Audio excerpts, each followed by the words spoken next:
The problem, I think, lies in the implementation. Katulad po nung AX noon, napasama ako dyan sapagkat ako'y nasa House of Representatives. Kapag ikaw po ay sumama doon sa grupo ng mga House of Representative members, sumama ka halimbawa, nagpunta sila sa Visayas or in Mindanao, yung presence mo lang will entitle you to, meron po siyang sinasabing 777. So meron kang 7 million tupad, meron kang 7 million AX, meron kang 7 million MAIF. Ako po nagkataong nakasama sa isa lang, ngunit tayo ko na po sumama sa iba. Kaya lang naman ako nakasama doon sa isa dahil meron po akong pupuntahan sa Tagum nung panahon na yon. Kaya sinadya ko na rin sumama sa kanila sapagkat nandun na rin ako. Ngunit hindi ko po alam kung nakakuha rin ako ng 777. So yun po ay isang example, isang halimbawa, ngunit isang napakasamang halimbawa. Dahil hindi po talaga doon pinamimigay yun eh. Kalipunan ng maraming tao para lang makita nila na kampanya po kasi. Tama po yung mga naunang tanong kanina. Hindi natin malaman kung talagang napupunta sa mga tao yung nilalayon ng bawat programa na nakalinya, napakarami po nito. 22 to 27%, Mr. President. This constitutes about 7.5 million households. Malaking bilang po ito. Kaya, with this assessment of surveys, Mr. President, and considering that we have more than 12 interventions, focus and targeting the impoverished, the downtrodden, the marginalized people, pero patuloy pa silang humihibik, patuloy pa silang napapasaklolo. Stunting is only one of those extensively discussed today. Pero ang pinag-uusapan po doon ay hindi lang pinag-ugatan noon ay dahil isang bagay lang. Hindi pa napapanganak yung tao, Mr. President, may problema na siguro, kaya ganun ang pangyayari. Kaya kahit na po sabihin nating 1,000 days or even 365 days sa umpisa, may problema pa rin po because the structure ay hindi natin na-address. Yun po yung nakikita ko na ipinahayag ng mga statistics, Mr. President. So the question is the observation valid, Mr. President? The observation that was shared by His Honor is something that has been brought to the attention of the Secretary, and precisely why in the previous interpellation, they have pointed out that upon the instructions of the President, they're commissioning a study to see which of these intervention address poverty the most effectively. So I believe in a nutshell that captures His Honor's concern kasi sabi ng ating kasamahan, sa dami-dami ng program, bakit ganito pa rin ang pakiramdam ng mga Pilipino? So the best thing to do is to conduct this study to find out which programs are effective and which programs are not effective. In the earlier interpellation with Senator Alan, I also pointed out that I personally believe that some of these programs may be very effective, but lack of funding may not give the results, the desired results. So we can also look at increasing the funding for these programs. And I'm specifically referring to the 1,000 days kasi ang intervention doon is just 350 pesos.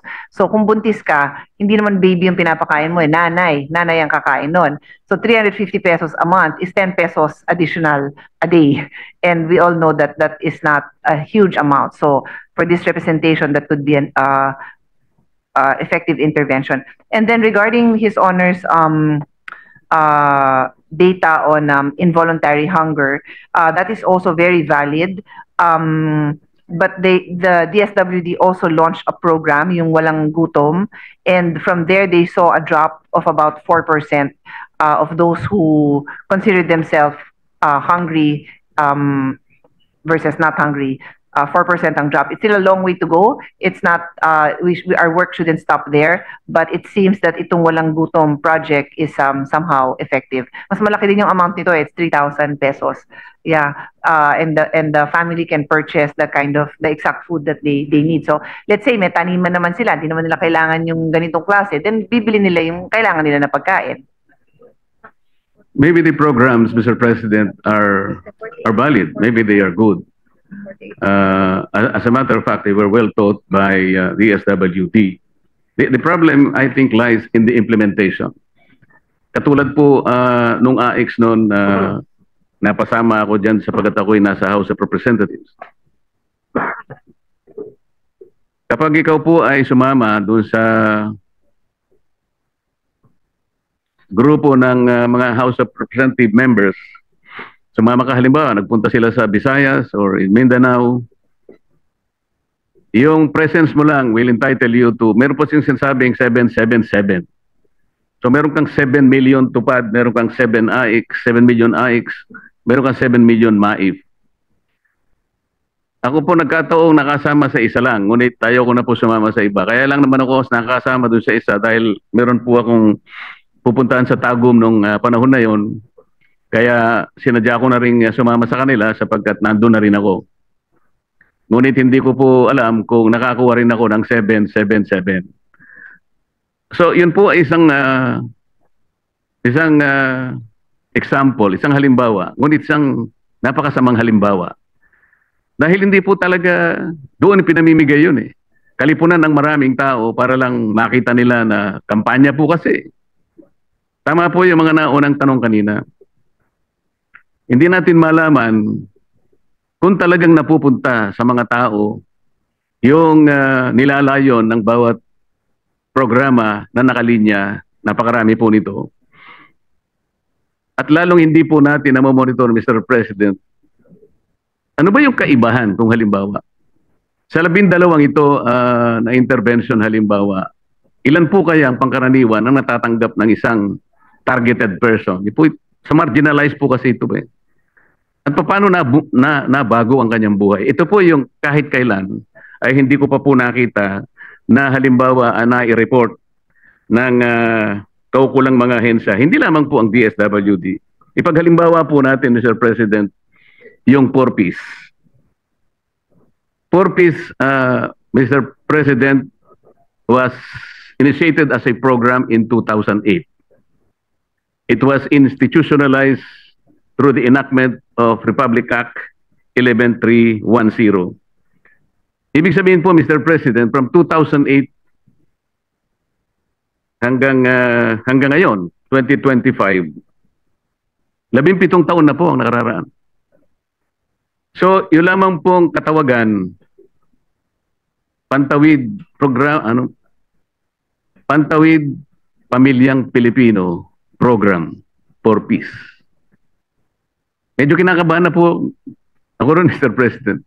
Naitawid mo lang eh. Paano pagkatawid niya, Mr. President, nakakita ng multo? Pinakamarami rin, babalik yun eh, sa takot eh. Ghost project ang nakita niya. Paano siya makakapagpatuloy para lumakad? Nang mayroong kumpiyansa sa kanyang kinabukasan. Yun po yung pinoproblema eh, Mr. President. Kaya po kanina ay nagtatanong ang marami, paano kaya natin re-reviewin to? Kaya meron ba tayong mas mabisang kaparaanan na pwede nating subukan? Para sa ganun ay malaman naman natin, kaysa ipagpatuloy natin ang napakaraming mga intervention sa matagal na panahon, ngunit patuloy pa rin nagsasabi ang mga kababayan natin, nakaranas po ako ng involuntary hunger. Ang tingin ko po sa sarili ko ay mahirap pa rin ako. Hanggang ngayon eh. Mr. President, sangayon po sa World Bank, ang China po, this is a World Bank report. Ang China po, Mr. President, was able to lift or liberate 800 million poor Chinese from 1978 to 2018 for a period of 40 years. Ang ibig sabihin po nun, Mr. President, China was able to liberate an average of 19 million poor Chinese people per year. 19 million impoverished Chinese people were liberated. Ito po yung report ng China. Nung tinignan ko po, there are two pillars of approach na ginamit ng China. Ang isa po ay to open new economic opportunities and raise average incomes. Kapag wala pong economic opportunities talaga, and you are unable to raise the income of an average family, lalo na po yung mga impoverished and marginalized, kahit anong gawin mong intervention, hindi mo talaga sila maliliberate. Ang pangalawa po nila, yung recognition that targeted support was needed to alleviate persistent poverty. Ito po ngayon ang ginagawa ng DSWD. Yung targeted intervention lang. Kasi po yung sinasabi nila, areas disadvantaged by geography and lack of opportunity, and later on, targeting individual households. So bago po nila ginawa yon, talagang China was able to raise the average income of their poor families. Without which, yung intervention hindi nila magagawa. And then in 2021, President Xi Jinping, Mr. President, also declared that China has achieved another miracle of eradicating extreme poverty in their country over an 8-year period. So, ibig sabihin, 2021, sinabi niya, 100 million people have been lifted out of poverty. 8 years lang po ang ginamit niya, Mr. President, or an average of 25 million poor Chinese. Doon sa report ng World Bank, 19 million poor Chinese. Bakit ko po dinidistingue ito, Mr. President? And I can even emphasize the importance of this. Kasi po, kung 19 million poor Chinese po ang na-liberate, napag-graduate ng China, magagawa rin po natin eh. Kasi tingnan po natin, Mr. President, ang poverty incidence rate po natin in 2024 is 15.5%. That comprises 17.5 million poor families. 17.5. Ginamit po natin na base 112 million Filipinos in 2024. Sabi po ng Population Commission, today, 2025, estimated population of our country is 114 million Filipinos. So applying the poverty incidence rate of 15.5%, that will be 17.17 million Filipinos. Kung gagawin po natin ang ginawa ng China, Mr. President, we can wipe out poverty in this country in 1 year. Why? 19 million poor Chinese po ang nag-graduate nila eh. Ang mahirap lang natin is 17.7 million, assuming that this is correct. Why don't we do a Chinese miracle? Kesa naman ang purpose po, 17 years na po eh. Pumasok po ako sa Congress, House of Representatives in 2004. 4 years later, doon ko po nakita ang purpose, 2008. Hanggang sa mag-graduate po ako, ngayon we're still struggling and grappling about the ways we can help our people, especially the marginalized ones.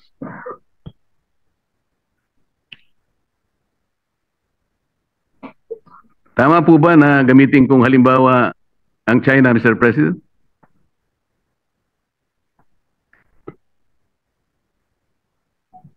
Maganda hong tanong yon kasi nag-compute din po ako. Gusto ko rin naman ho na ma-eradicate yung 17.7 million Filipinos natin living in poverty.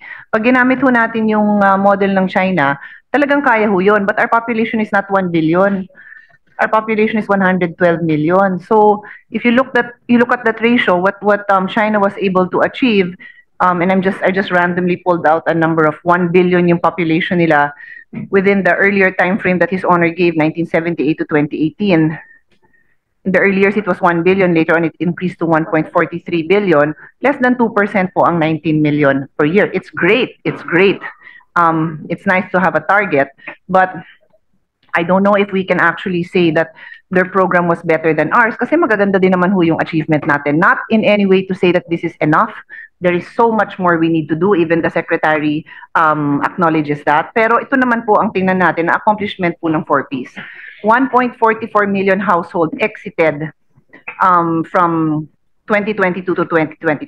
Ibig sabihin, naka-achieve na sila ng self-sufficiency kasi the intervention of 4Ps was to change behavior, to make the parents raise their child in a healthy environment, going to the health center and going to school. So 1.44 million naman ang napa-exit natin. So I would say that's about 1.27% of our population. 12.21 million ang elementary graduates po natin dito. So malaking percentage din yan. 4.55 million ang high school graduates. 39,88,000 board examination passers and 116 top-notchers. Ito po yung mga pamilya na walang college, walang nakatungtong sa college. So for me to see this, tumataas po yung balahibo ko na kahit papano nakapag-graduate hindi lang ng high school pero pumasok pa sa mga course na may board exam at may nag-top-notcher pa. And then 2.44 million have graduated to the Sustainable Livelihood Program na ito ay kadikit ng 4Ps para matuloy-tuloy nila yung good habits na inumpisahan nila at may kabuhayan na sila ngayon. So I would say, Mr. President, there's much more that we can achieve. Sana mas maganda pa yung mga numbers. The good news is I think we have a team here headed by the Secretary that, you know, is not settling for these numbers. They want to achieve more. And that is why they have a study that I had already mentioned a couple of times that will help them determine which are the most effective programs or which programs in combination. The 4Ps, they also have validation of this program, that this program is effective, pero gusto pa nilang malaman na ano pa bang pwedeng improve pa. What programs should be eliminated, what programs can be combined for the most efficient use of funds to address the needs of these poorest of the poor, Mr. President. So, short answer to your question, maganda talaga yung model ng China. I think we can do our part in trying to have that target of alleviating these people out of poverty. Pero tingin ko maganda rin yung mga nakita nating data kasi we can also see what happened to them, what happened to the children who fall under those programs. Yes, Mr. President, as I have said, there is no way to belittle the efforts of DSWD. I think we can thank them for what they are doing for our people. They've been there for quite some time and they're everywhere whenever the services are needed.